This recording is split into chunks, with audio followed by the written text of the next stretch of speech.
So feed your mind daily, condition and strengthen your body. You go on a run, you push yourself. Even if you haven't done it before, walk hard. Go lift some weights. You will find a complete shift in your psychology. And the third thing you need now is you need a role model that's made it through it.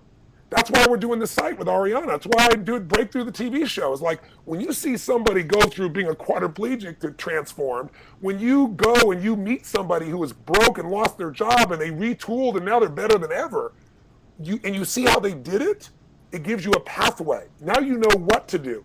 Then the fourth step is, once you know you got that role model, you got to kick it in gear. You got to take action. You can't wait till you know the perfect plan. It's like, right? You can't wait. You got to take massive action, and just when it doesn't work, change your approach. And the fifth step I tell you is, go help somebody else who's worse off than you are. Because there's nothing like perspective. I mean, whatever you think your biggest problem is, I virtually guarantee most of the planet would love to have your problem. Americans in our worst condition, think about it, 2/3 of the planet lives on $2 a day.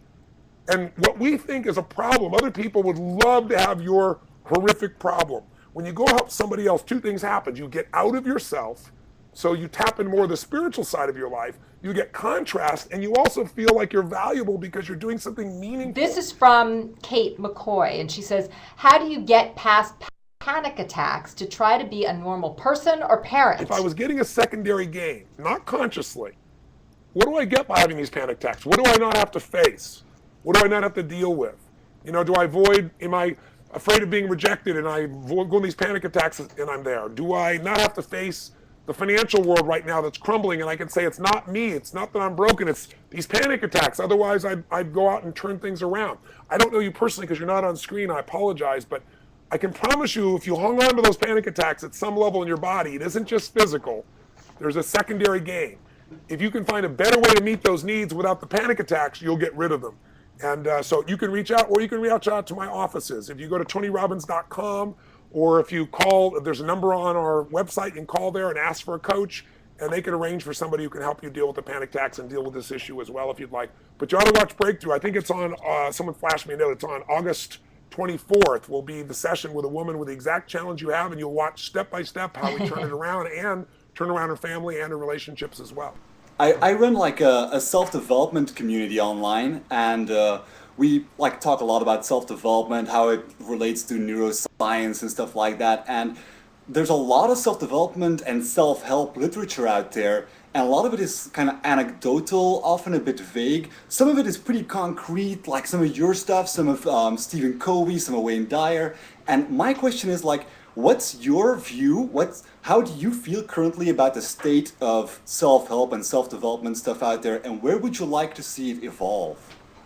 I'd like to see a greater orientation towards two things, results and fulfillment.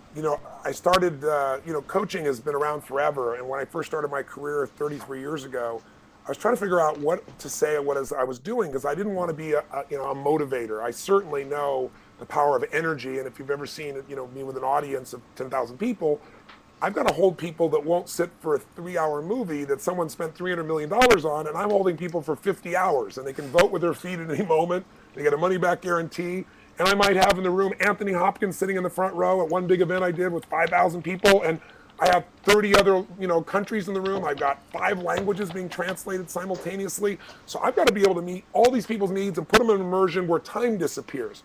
I say that to you because when I started out, I said, I'm a coach. To me, a coach was not somebody who was better than you are. They weren't the person with all the answers. But when I was an athlete, coaches, I might have been a better athlete, but they had a perspective because they weren't in the game. They could see where it was and they could help me, but also they helped me get results. And so when I started out, I did everything based on pay me nothing if you don't get the result. And I took on huge challenges, right? People have been in therapy for years. I'll wipe out your phobia one hour or you pay nothing, right?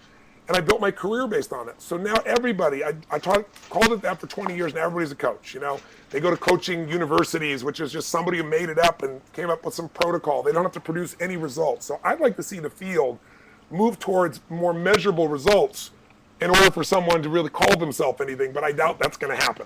You ask what I'd like.